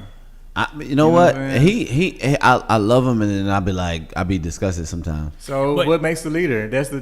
Are we working? I think what somebody lead- with good intentions, but they gotta be perfectly But on their shit. But you don't see me criticizing him openly. Not you. I'm just saying in general. Like, I don't think do, we and know I do. as much as we may feel we don't have leaders, or as much as we tear down potential leaders. I don't feel like black people right now even know what a leader is. We don't even know what we want. Well, I know what a leader is to me is just someone who's not trying to corral. Like to me, when I start seeing people trying to corral groupthink, then I'm not really fucking with that. I think if you just organically doing what you do, and people follow along with that, I'm with that type of leadership. But when I'm trying to convince you of who, like I'll put it like this, like Tariq Nasheed, right? I don't know nobody who has done that. Okay, no. What you just saying, I feel you. Like, because then it's not as genuine. I don't think Malcolm X. I think Malcolm X was coming from the heart and genuinely speaking about what he really felt, and people really gravitated to that. And then people were like, "What else you have? What else you have?" And now he became a leader. I think some people do that and they figure it out, and then they're like Tariq Nasheed, right? I think that brother's super smart. I actually like hearing what he's saying, stuff like that. And then there's sometimes I'll be like, like he was arguing with Andrew Schultz, right? Andrew Schultz asked him, he's like, so do you think there's a difference from, racial oppression from the 1910s to now? You think there's a difference? And he was like, no, there's no difference. I don't even have an argument no more. That's not even, what do you mean there's no difference? Mm-hmm. There's no difference at all from 1910 to 2017? Yeah, that was a pretty bad thing to Come say. on, just be accountable for that. Yeah. Maybe he didn't. He should have broke it down. If you hear the interview, he understood exactly, right? And that's where he fucked up. I was gonna say, after making that statement, you got to break it down so you don't look like an idiot. Like, if I was trying to correct idiocracy in that moment, I would have been like, things is still the same as far as the feeling, the intention, the willingness to hurt, and right, kill off another race or disadvantage another race. That hasn't changed. Of but course. he would have to say that because you can't just say it's still the same, and right and expect when people nobody's to get hanging it. from trees outside. You can't say it that way. So yeah, I mean, it's weird, especially with today when we're so desperately in need of a leader. But you think we're in need of a leader? Well, in times like this, yeah, I think so. I don't think so. You don't think? Why not? For the reasons I want to mention earlier, I think that we just need to lead ourselves covertly. How do we do that? Because we're on the mic and it's like, yo, let's meet up secretly, but we're meeting up secretly. but I think you could. This is weird. It's like definitely ironic. You need an app. But I know, right? Like Harlem in the streets. But I think if we got together, like back in the day when they formed like unions and things like that, they had a lot of messages that went through without. And what I'm telling you, not white people. I'm talking about white people that want to stop this. They don't like not knowing what the fuck that you're thinking. Of course, they don't know. Like. I mean, I'm put like this. I have a great mix of coon, and I have a great mix of woke. Yes, and the thing is, my coon, I know how to camouflage my poker face for white people, racist white people, when they're talking to me and they're saying certain things. How to keep your composure. When I play basketball, I smell out when someone's frustrated with themselves, their team, their shots not falling. I smell that out, and I dig at it, and I'm very comedic on the floor. Like I'm not like. When you play on the East Coast, you gotta learn how to talk shit without a motherfucker wanting to fight you afterwards. It's a different type of shit talk. I can tell when some people talk shit. I'm like, yeah, you never play with a nigga that go to his trunk and shoot you. You gotta be able to talk shit to somebody, still get in their head and y'all still be cool after. Mm-hmm. There's a science to that. And some people won't call it phony, all that kind of shit. I'm like, no, this life is a game. And if you think that I'm tired of playing games, well, you about to get played. Yeah. You hear that in relationships. I'm tired of playing games. Well, you gonna get played. You think you can just say I'm not playing games no more and like you out the game? Yeah, what the fuck is wrong with you? Yeah, okay, all right, bet that pussy gonna get run. Okay, my bad. I shouldn't have said that. That probably ruined the conversation. But my point. Sorry, my point is everything has strategy to it, and I don't care if you think I can't be phony. I'm always real. Well, you gonna lose. Yeah, simple and plain. You're gonna be honest with the wrong person. You're gonna be at the wrong time with the wrong person. Sometimes you have to. Information is power. I hear girls all the time. I can't hide shit on my face. That's a flaw. Or she's telling you that to soften you up. Yes, people do that a lot. Right. Next level game. And sometimes there you go. Next level game. People pretend they don't have game so that you let your defense down and then they can run super game. Took me a while to figure that shit out. That's the veterans in the game, man. Took me a while to figure that shit out, buddy. Because I was always the nice guy, and I was the guy that was like, I don't know how to play games. I don't know how to do X, Y, and Z. And you'll keep getting played. Oh, like no one gets catfished after 2015 except my man. Teo. But the thing, right? Yeah, he's in the same boat. But it makes me mad. 'Cause I'm like, because Elliot's super bright. He's super bright. You know how shit goes, but you still go. No, I'm not gonna let myself. I mean, you want that. At the core of a human is some pure shit. I think naturally, like we all don't nobody really want to be on no bullshit. People are on bullshit because they feel like that's how they protect themselves from getting hurt. You're absolutely right. But nobody really want to be that way. I think like you said, at core, most people are very nurturing. They're very giving. They're all that stuff. That's why you almost have to force yourself to be an asshole. Like, not everybody. Some people are naturally born assholes. Yeah. Shout out to the truth. Some people are just assholes by nature. Yeah, some people are just going to be assholes by nature, right? And Trey obviously is not an asshole by nature. That's just something he's given himself. But he can be an asshole if he wants to. But everyone can be an asshole if they want to. Everybody can be an asshole by survival. Like, you trying to fuck me over? Yeah, what the fuck you doing? I gotta protect myself in this war, and I never. I mean, but is that being an asshole at that point? It is justification. That's why to me. Cheaters feel like it's not always a bad thing. That's what I'm telling you, right? So we had these conversations. I'm like, look, I get it. You don't want to be that. You don't want to change who you are because someone's being a dick. I'm like, no. That's when you need to recognize when someone's being this or that and this and that, and be able to say, boom, boom, boom, boom. You do it. You do it. No, he does it. Is just don't put everybody on the same pedestal. There you go. But when it comes to love, when it comes to titties and love, and he throws out the book and he be like, "No, I feel him. I understand. I did because I'm looking at myself right a long time ago, and and this is my thing. Like, okay, I failed French 1 my freshman year, right? I took French 1 my sophomore year, right? But even though I failed, I knew way more than everyone else that was taking French 1. So they would always come to me for information.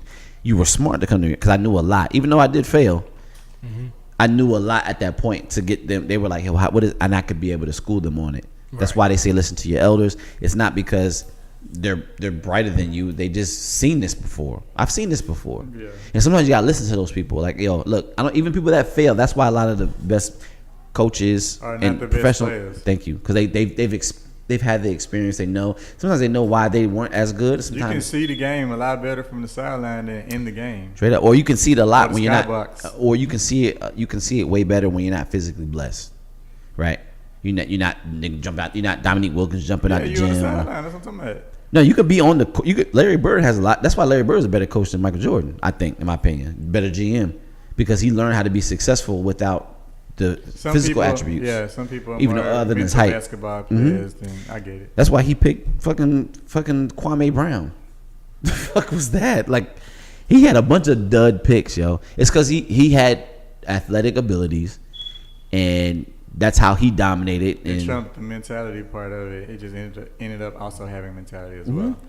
It's like Trump trying to school someone out the hood how to get somewhere. It's like, yo, I had a small loan of $1 million. Right. But don't get me wrong, though. turn $1 million. Someone gives you $1 million, says invest it, and you turn it into $1 billion plus. You did your thing. Yeah. I'm giving Trump his credit, Yeah. but to give someone in the hood who's working at it, you can't give them the same credit. I just had a measly, loan. It's like, no, he doesn't know how to adjust to that. But you can advise someone who got $1 million. And that's where the whole systematic thing comes back to a circle because that's why You give us $1 million, we got to fix credit. We got to. well, Just that, the but third, you got to you go know. farther than that. What made us all have bad credit? What made us need to get Mm-hmm. loans to be able to get an education is we didn't have no savings, no actual cash on hand. So Okay. we had to Well, look at- survive. We had to find ways around it, and that's why you have to systematically oppress certain people if you want them to end up being criminals, so they can go to jail, so they can still be slaves without being quoted a slave. You know, 13th. so if I'm in that mentality, if I'm one of these, if I had a genocidal viewpoint on another race because I feel like they're more inferior, Right. you would have to go all the way covert and do all these extra stuff. That's how you. And make that's them what I think. self-destruct. That's where those people are brilliant, right? They the are dominant society, genius. because it went from overt slavery to like, let's take that away, and then they How can we reworded get the it. dads out of the house? How can we make them see? That's How can- Willie. That's why I want him to read the Willie Lynch letters, because I think Willie Lynch was tragically genius in how he separated our thinking from light skin to Right. the coarse hair to the light same eyes. way when Nas said Hitler was genius. You got to be Yeah. genius to a certain extent. To Yeah. be able to influence that many people, that is and nothing but and genius, and I kind of I use that word. It's flimsy to me, right? I don't know if you guys seen The Invention of Lying with Ricky Gervais. So basically, it was a movie. Basically, it was a town or a world where no one ever lied, right? He was the first person to ever think of a lie. So one time he's kind of like a loser writer, yada yada yada. He couldn't pay his rent. He's about to get kicked out. He went to the bank. His rent was $700, for example. He only had $500 in his bank account. So he went in to just get all his money out, see what he could do. The power went out, and they were like, "Oh, it seems like the power went out. How much did you have in there?" And then, it had this little montage. He was like, he told the first lie, and he was like, $700, and she was like, "Oh, okay." And she went to get $700 out. As she was getting the $700 out, the system came back up, fuck. and she was like, "Oh, it says here you only have $500." She was like, "Must be a mistake," because no one lies. Right. So to me, it could be genius that he decided to lie, or it's just like you the only vindictive motherfucker and you did it first.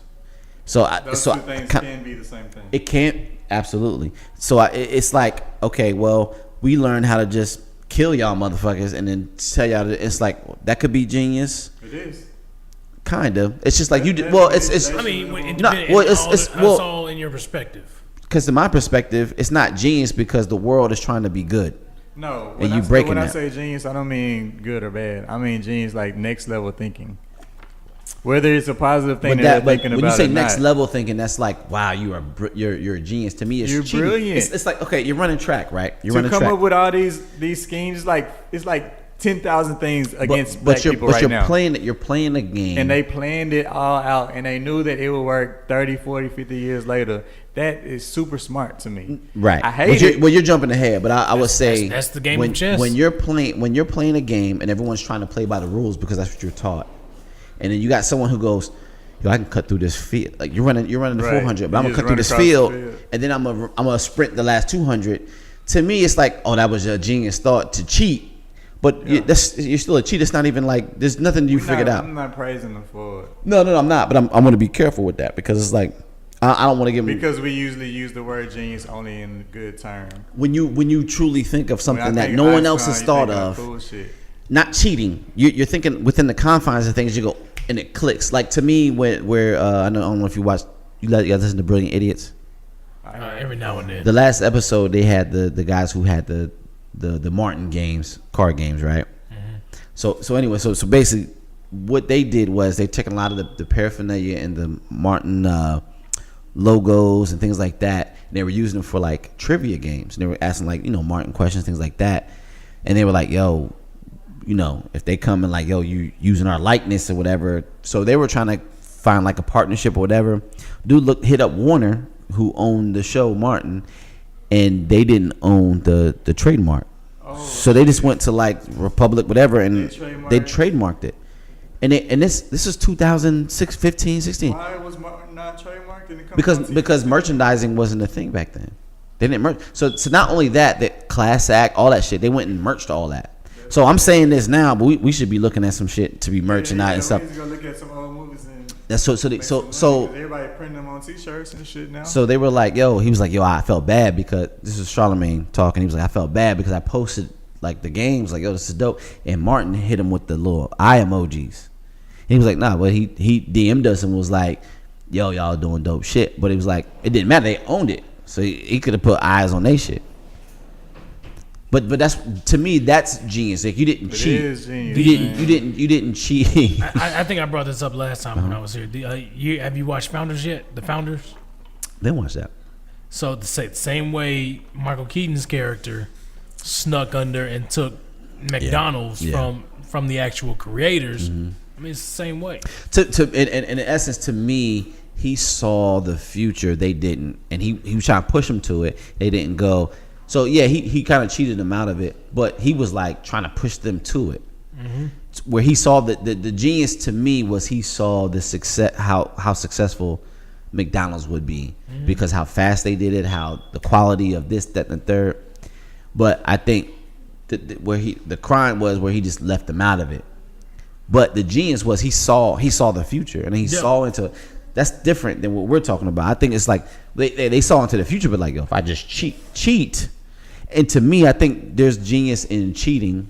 There's still genius in cheating, and that's why Rodman does is genius. But I'm trying to give sideways credit. How else can Dennis Rodman, beat Karl Malone? Karl Malone was an MVP player, bigger than him, stronger than him. You know what I'm saying? Right. He needed to find some extra ways to get on his skin to get him up his game. That's not basketball. Right.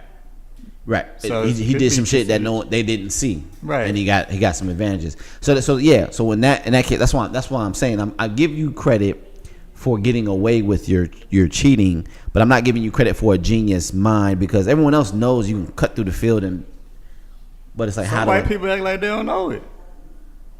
How to cheat? They don't. They act like they don't know that they have the privilege that they have. I've seen a lot of white people not understand what the fuck white privilege is. They think we all have the same 24 hours. I was born the same year you were born. Why? I don't think they understand. I don't think they don't stop understand. complaining and just they don't do understand. it. I don't think they don't understand their privilege. I don't think they understand The disadvantages. our obstacles. I think that's what the issue is.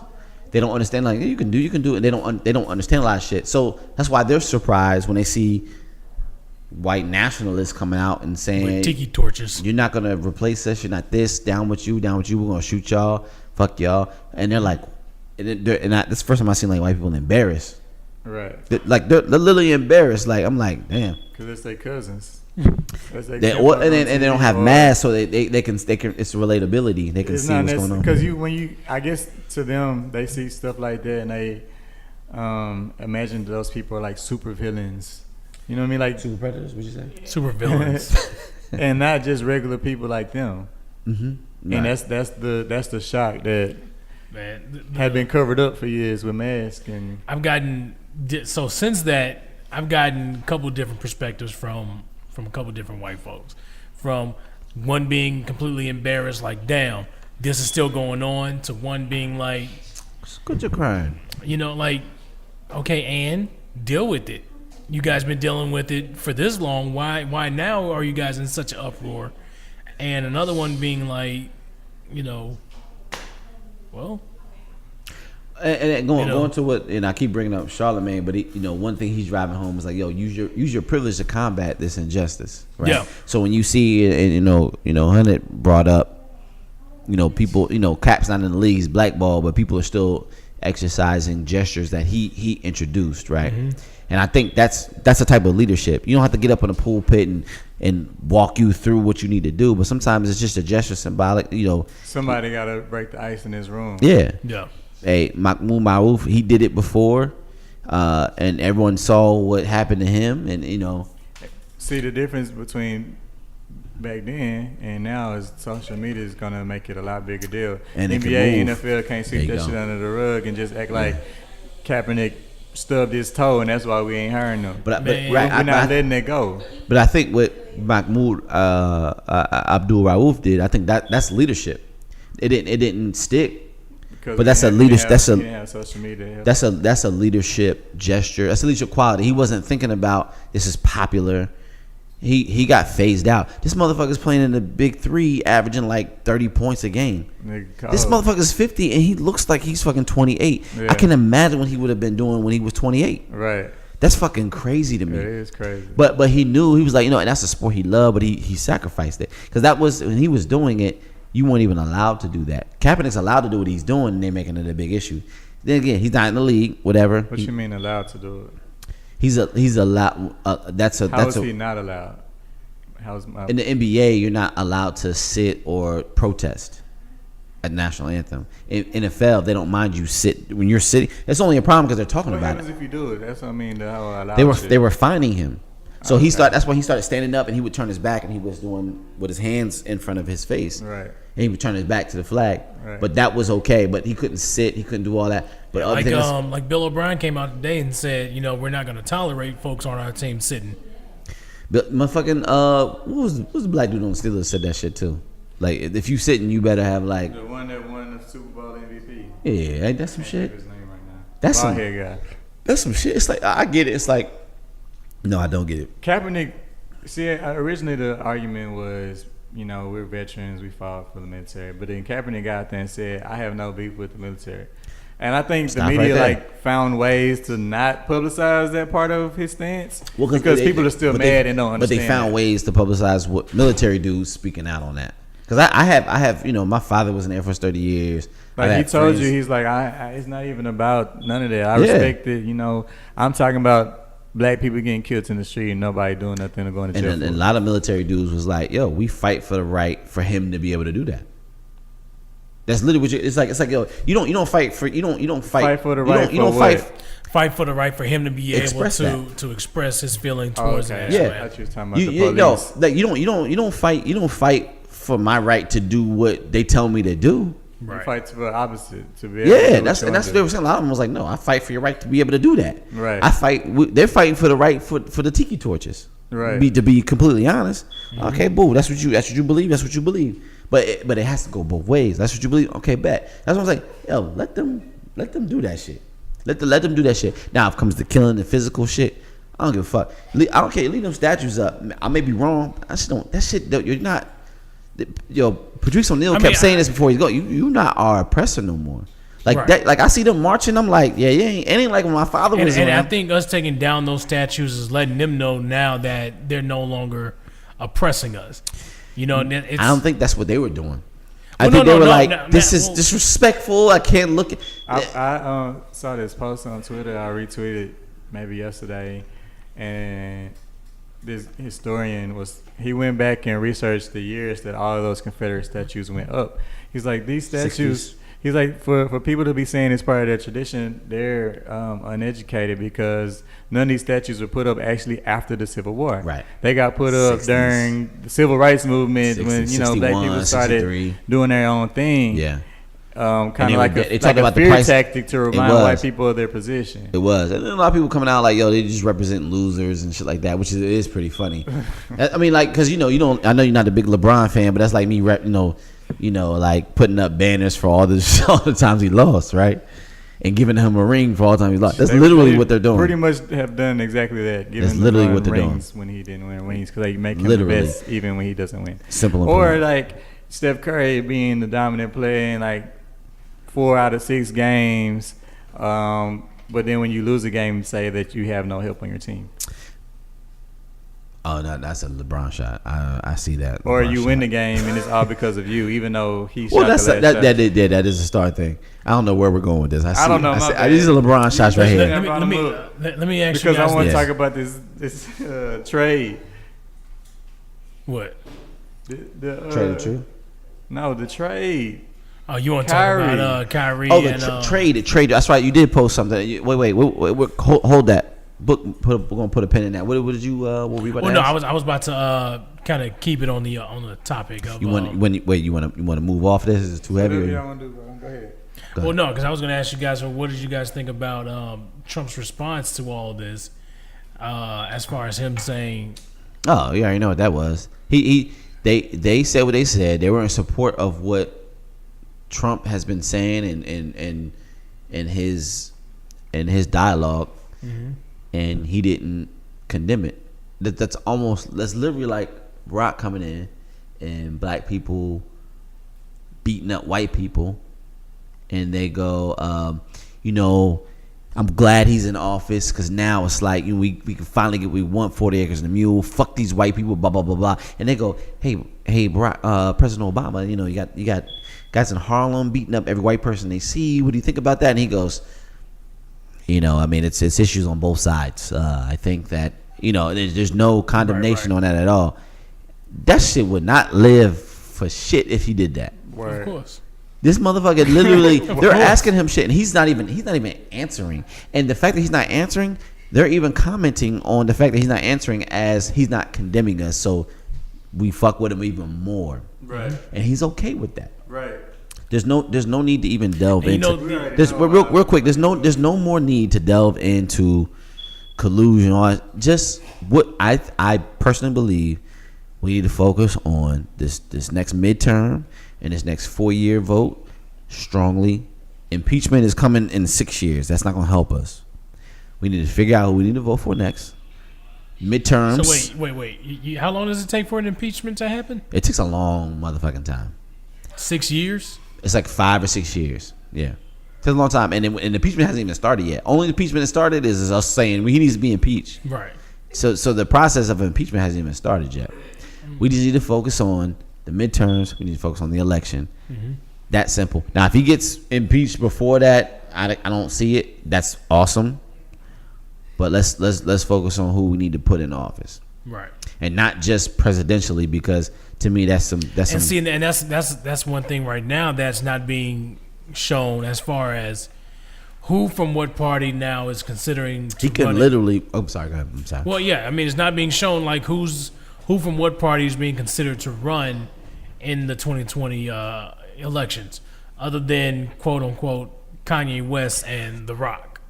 Which is and that's even more bullshit, because I think Chris Rock's gonna fucking die, nigga. Everything finna crash. yeah.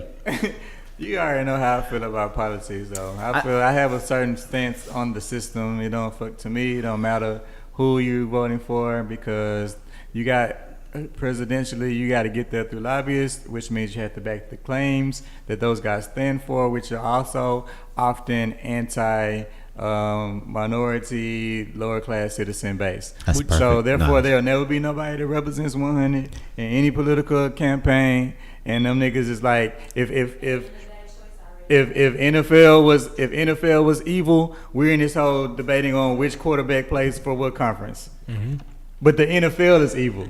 Right. So that's how I feel towards politics, and that's why I'm not really surprised by anything. But I do feel, even though I think politics is set up, is staged, it's reality TV, right? It's like you're trying to guess what's going to happen, but they already know what's going to happen, even though they call it reality. Reality is the part it's which scripted, makes you. and they just put a little There you ad lib go. in No, there. this is Point- my point feeling, blank. and Wait, you guys correct me if you feel another way about it. I feel like you have to, in order to dismantle, Infiltrate from the inside. you're right. So So we need motherfucking comedians. So then. me going back to me saying we need a person that's going to be some kind of representation for us. Wait. Let me finish why. Because at the end of the day, if we present another party that's not Democrat, that's not Republican, not necessarily independent, but let's call this one the Panther Party for whatever, it just sounded cool. You definitely lost already. Yeah. Getting shot real quick. But if a third party that's representing everything, and of course it's going to be hard to say that we're going for everything that we want because there's so many of us, but that's representing us and going through the process of getting to that to that main stage, and then even going further. Now, Do you guys think that something like that would work, or No. or it wouldn't even happen the moment we even try to? Can I go? You mind if I go? Pay attention to politics. Mm-hmm. Keep the shitheads out. The Donald Trumps, all those kind of keep it like it was, right? Mm-hmm. But I think where you look at like Jewish communities, Asian communities, they're on point like a motherfucker. Asian communities, they don't. Is she Asian? Is that why she did that? Oh, okay. Yeah. Was that what? What did you do that X for? Yeah. No. Yes. Okay. I see. That's why you did that. Asian. I didn't know. I was just like, no, fuck them. I didn't know what it was. Yeah. Asians my niggas. But I think what Asians, that when they break it down, this is why like the Tyreek now they break down stuff like this. There's like very few representation of Asians in politics, but they get what they want because they have a connection between someone that a actual culture and country somewhere else. Blacks in America, we don't have no backing nowhere. No, I don't think that's it. I think they have their own consumer base and their own market, and there that's you go. moved out of the currency. Everything will be fucked there you up go. It's almost like their race. It's almost like their race or their culture moves Right. as a lobbyist. Ain't no.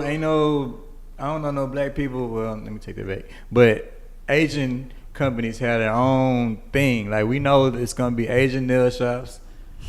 You know what I'm saying? They have their own. Like black people, we don't have a ownership of a market like that. Yeah, but Shit. Well, it's purchased. It's taken from us. Yeah. We do. Back to the systematic shit. We create it and it's taken. It's almost sad, but I think We give it away. I mean, we even we give it away, not even everything knowing. else. They That's just why I not like trying to get music. That's right. why I like Childish Gambino. This Childish Gambino he's like, look, he was like, I know he was on Breakfast Club talking about and what was the term he said, I can't remember the term. He was like, yo, we created that. Mm-hmm. And it was something simple that was like, I didn't even think of, or nah. We Nah. did. He's like, that's our shit. But someone's gonna take The that. girl from the Lil Ming. Yeah, or no. That's black culture. Made a song. There you go. Yeah, and he killed that. But just in terms of T-shirts, whatever it is, like he's like, usually it's someone else that takes that and merges Ain't nobody it. cool like black folks, man. It's natural. That's why we don't even notice that we get our shit stole because we ain't putting on no front. We talking how we talk, Dude, and it becomes a sensation. It's like this. Spanish. My Spanish brothers and sisters, they can dance salsa and bachata and all the merengue with their parents and their grandmother because that's been a traditional dance and all that shit. When I came up, there was the Roger Rabbit and the Running Man. We That make shit a is out of dance style. every 6 weeks. Well, I forgot what comedian said. It was like, yo, we the only niggas that put only dances that are in style. That's facts. There's just the Running Man, all that shit. You got Harlem, Matter of fact, the Harlem Shake. Ain't no other country really got no moves. That's why I can't do the Harlem Shake. Shake. They don't got moves. I can't do the Harlem Shake with my grandmother. You know what I'm saying? Spanish people doing the bachata with their grandmothers and their aunts. They ain't got no moves, man. They got a dance, and that's it. Ain't That's their culture. Nothing else go down. We know when you go to a Mexican party, what the move is gonna be. Exactly. Our slanguage goes out of style. Our shit change depending on the song that's playing. It does. Our slanguage out of style. Our dress goes out of style. Like, oh, you wearing bootcut jeans now? Oh, this thing is whack. You know what I'm saying? Like if you ain't like all our shit, it just moves so fast. Cool, bro. That's why they got to try to kill us, man. There's something that nobody else has that we have. Melanic pineal gland. And they got to get pineal gland. It's some jealous ass shit, man. I ain't got none of that shit. We just gonna murk them motherfuckers and steal Man. That's why I love being black, man. Regardless of how hard it is and all the shit that we've gone through and are still going through, I wouldn't rather be nobody else than who I am. Absolutely. I thank God for all the struggle because it's going to make shit way worthwhile in a little bit. Absolutely. We're going to take a quick break real quick. Come right back. And, yeah.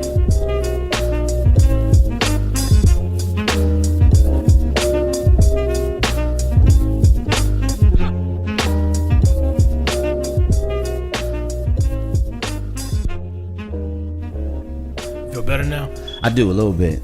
I do want to talk about the Houston H-Town rap battle. But how did it start? So it derived from the H-Town beat battle or the No Smoke beat battle or whatever it was. Who started that? EXO started it from challenging Swiss Beats and Timbaland, because apparently Timbaland and Swiss Beats were going back and forth. Who's XO? DJ EXO. From Houston? Yes, he's from Houston. Put off the light. Right. DJ EXO. If you don't know the song, then you don't know the song. He's battling. He was Is that a real? No, he's also a producer. I know.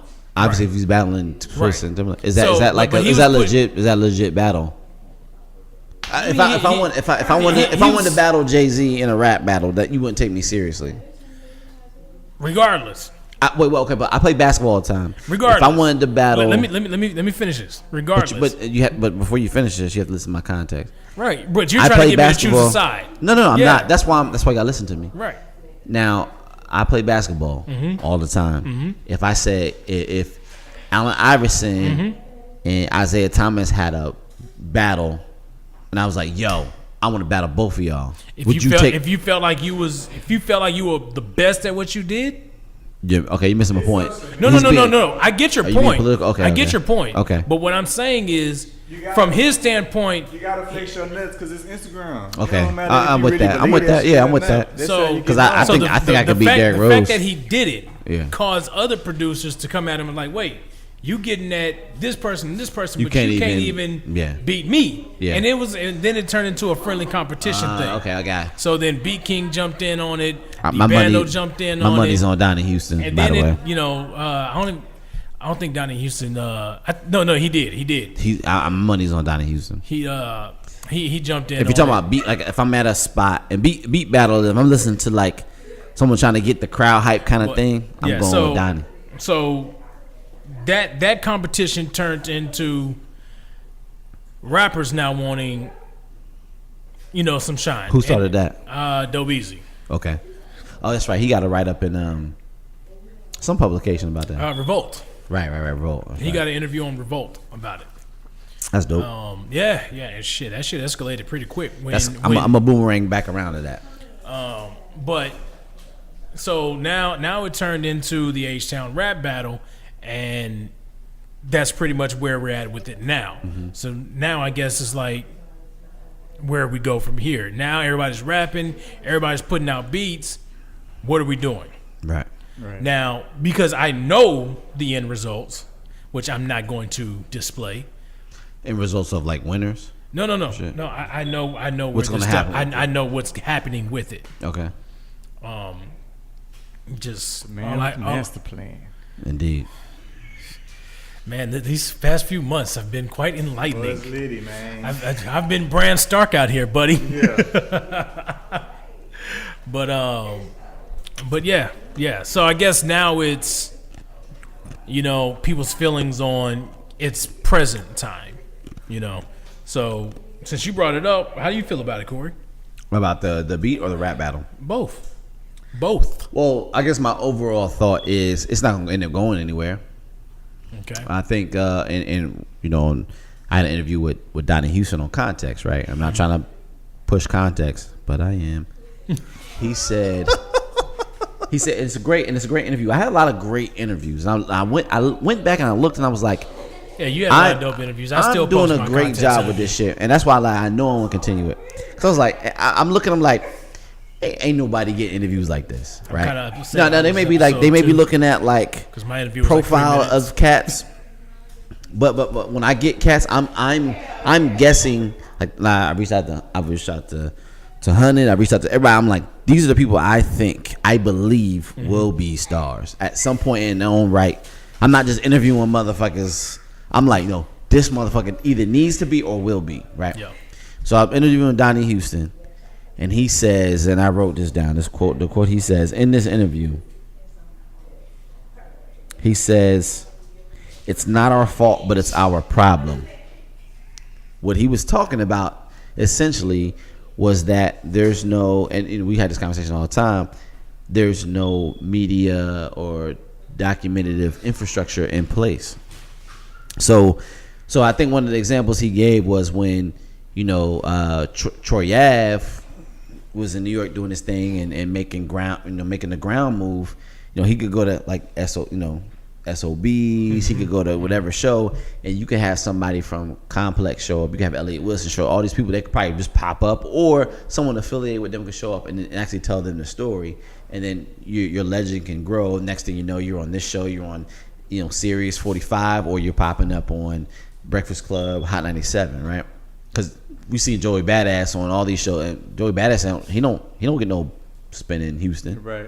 But y'all all know who Joey Badass is, right? Because all these other outlets because if you pay attention to Complex, Fader, right, all these other outlets we're talking about, he's gonna pop up on it. Yeah. LA Leakers, he's gonna pop up on it, right?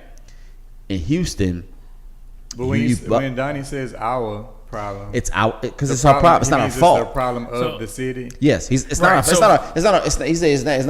our fault. Yeah, but there's just no infrastructure here. I get it. Right. So for instance, people like me who. Do you take offense to those types of things? No, because it tells me I need to get on my shit. No, and it's not you. But the thing is, you need to trash. No. She's trying to dump it good. It tells me or people like me, we need to get on our shit to be able to. You're on your shit. Let me stop you there. No, you're on your shit. It needs to be more. And I've said this. It needs to be more. It needs to be. You need to be competing with other. Who you competing with? And then there's no diss to people who are out there. Hey, that's pretty smart. It's nobody is one you of those compete. genius moments right now. You can use it for good. There's nobody competing with you. You should be you should be like baiting motherfuckers. Like, you're just gonna let me walk ahead and be the only motherfucking magazine? And it's I'm dead serious. Like when's the last time I did context? What forum is he supposed to say that on though? Well, we'll say it right here. And I say this to everybody. So I'm like, who? I say this. I told him. If you find somebody to compete with and you make them step they should have, that make you get on the next level. You don't say that, but you just do what you do, and this is what leaders are, right? Like Mahmoud Raouf. Like, no one else followed suit, but that's not his fault. Wait. That's not Chris Jackson's fault that nobody followed along and protested what he was protesting. That's not his fault. And that's why that's our fault. Well, okay, but to that point, that's why what you say, not sincere leaders do. That's why they do what they do. As far as pull people in first, because I need to know when I jump out here, y'all niggas gonna jump with me. I ain't trying to be the sacrificial That's not a leader. That's groupthink. They're trying to ensure that whatever methodology that they're pushing permeates beyond just them saying it. That's not a leader. That's not. I think this is my opinion, and you can contest this. But I think a leader is just like, I'm just gonna show y'all niggas and see if y'all do it. This is what. Well, not even that. It's like, this is what I feel is right, and I'm gonna stand for it. If y'all do it or not, it's just, if I fall flat. Mahmoud Abdul Raouf, right? Chris Jackson. There was no blueprint for that. No one else was doing that. Chris Hodges did it. Right. No one supported them niggas. Because everybody niggas was scared. Out the league. Chris Hodges led the NBA and NBA history in 3-point percentage. Chris Jackson. Craig Hodges. That's what I say. Chris. My bad. Craig. Sorry, I've been mixing up. And shout out to Sailor Jerry's Spice Rum. But I would say that Craig Hodges, not being a big fan of the Bulls, you're right. He led the league in 3-point percentage, and they still alienated. They found a way to That's what systematic racism means. Because it's so overt. Not the casual fan has no fucking idea what you're talking about now. But this is and I'm glad you said that, because systematic to me is not always just white people. I think sometimes systematic racism is carried out by black people, black cops, black teachers, black this, black that. They're part of the system more than they're part of the culture. Nigga, that's why I ain't worried about them niggas with the tiki torches. Niggas just want a job. It all comes down to the financial breakdown. Thank you. Niggas is doing shit, cooning out. Whatever, because they don't have, they want to make sure they can still feed their family, and doing things green in the right way didn't work out fast enough. So to me, leadership is someone who's like, doesn't give a fuck if you're gonna move with me or not. I'm gonna let you know what the real is. This is what we need to do. I'm not standing for that. I'm not listening to that. I'm not falling for that. I'm not supporting that. Those people always die first, and sometimes get forgotten about. That's because they're the strongest. And then if you try to take a head off of a body, you go for the strongest part. Right. Clip that. Facts. Clip that thinker. You know. Facts. And 100% leaders to me aren't always so much celebrated. And I think some people because they don't give a fuck about celebrating. Because They a just lot, want- a they lot, just a lot want of the shit leaders, done. a lot of leaders. When we consider leaders, we're like, we ain't got no leaders because we're looking for Malcolm, Martin. Right. We're looking for that person that's doing it overtly, versus looking at the person that's been doing it overtly, but is not being loud about it. But we don't need a leader. We just need. I don't think we need a person. It just. Go ahead. I don't know how somehow we got back into that topic. Okay, yeah, I'm sorry. But going back into the music part of it, and I think the leadership part of it. I think you doing what you're doing. If it's what you're doing is not inspiring other motherfuckers, that's their fault, right? Right. You may do whatever you do, and you know what? 10 years later, people forget about Houston Trend, but someone will copy the exact thing, and they'll be a star because I was like, oh, look what they're doing for Houston. Blah blah blah blah blah blah. That shit may happen and can happen, but you can't worry about that. You just gotta do what you think is right, or you gotta do what you think is going to be successful. I mean, and when Yeah, people yeah. I mean, even on the smaller level, I opened up doors for a lot of niggas to do shit that I've done before, and they just kept going and went farther. I've been openly. I've said that. I think I've said that even on mics. What? I've told motherfuckers like y'all need to pay attention to what Hunnidt is doing, because I think this is not distracting at all. Two girls popping their pussy, and like no. Why would y'all stop? I made it stop by just making it obvious. But Sometimes you just gotta watch it and act like you ain't watching. yeah, this is all going on behind my but back. I do want people to know that should have been here that there's titties flying and ass popping. Yeah, that's awesome right there. Nice. That's awesome. Hey. It smells better the more it shakes. That's all I'm saying. This is like Tax Stone's podcast now. Anyways, Sounds like the best interviews. I did kind of bring up all like this last part of the conversation on my Instagram stories. So if you're following me, go check that shit out. But by the time you're listening to this, I would have to have So selfish. I would have to have reposted this. Yeah. I may just get this out in the morning. Yeah. Let me plug a few things. Go ahead, plug, Get brother. out of here, man. This is 100 ONEHUNNIDT. You can follow me on all social media. My website is IKeepIt100.com. We have some new updates coming shortly that I will be releasing on social media and let you guys know about. Also, I have to shout out the homie B Honey, one of the most phenomenal singers in the region. She has a new band with her cohorts called the Afronauts, and they have some new music going on. You need to follow them on social media for sure. They are doing a lot of performing and whatnot out here. Awesome. Also, the homie Big Fats is about to release his next album called Memoirs from the Kitchen Staff. I am featured on a couple songs on that. It also features D-Lo, Show Lewis, Rob Gillette, High Peas.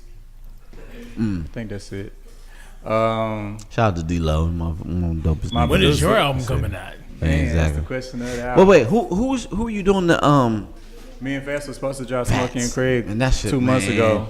Y'all What's up with that? That should be. I don't know what's up with that, bro. We had some technical difficulties, not between us, but Recording? just engineering situations, production situations, and it once start feeling like it's not flowing as effortlessly as our raps do, then we kind of got to revisit the situation because we got other things to handle in the meantime.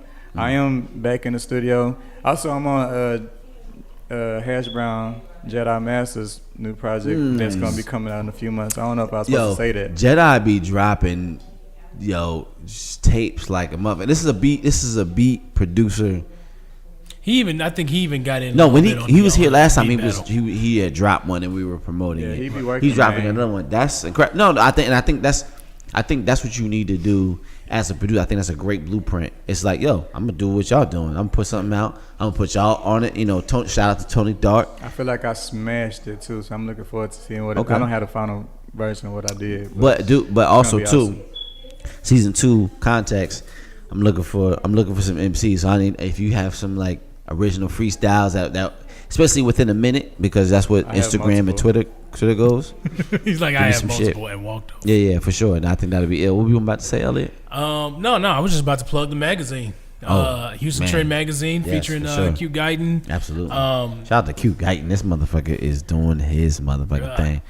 We also have Terry Thomas in the issue. We have B Honey. We got Tim Ned, Under Gravity, I need to buy one. Heavy Metal Racket. How much I'm gonna give you my money on air, my nigga? Oh shit! Wow, this guy. It's got 13. I mean 26. I'll take it. Wait, 17 or 26? Who else we got in the magazine? Dante Higgins is in there. Shout out to Dante shout out. Higgins. Hig If you head. see him, I'm a hig head. holla at him.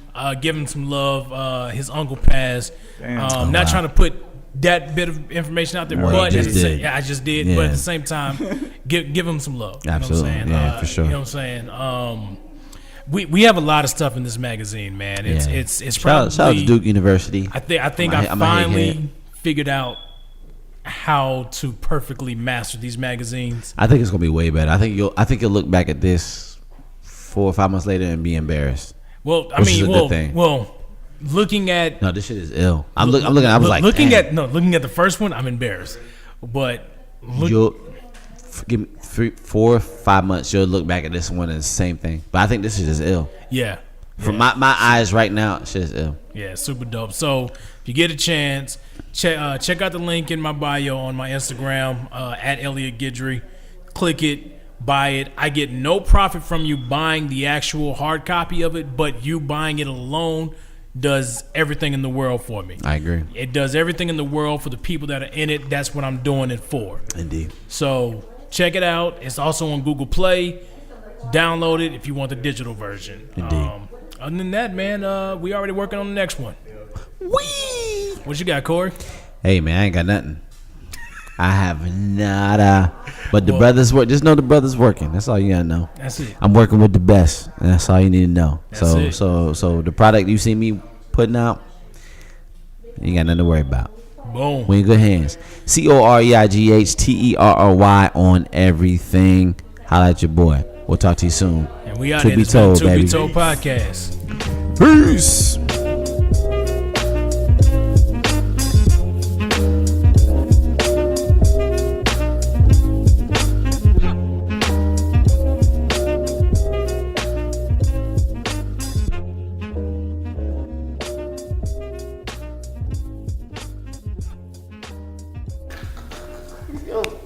Yo, Ellie, in your face. How you said? I hate you. Now, why the fuck would I be meaning penis? I hate you. Bro. I hate you.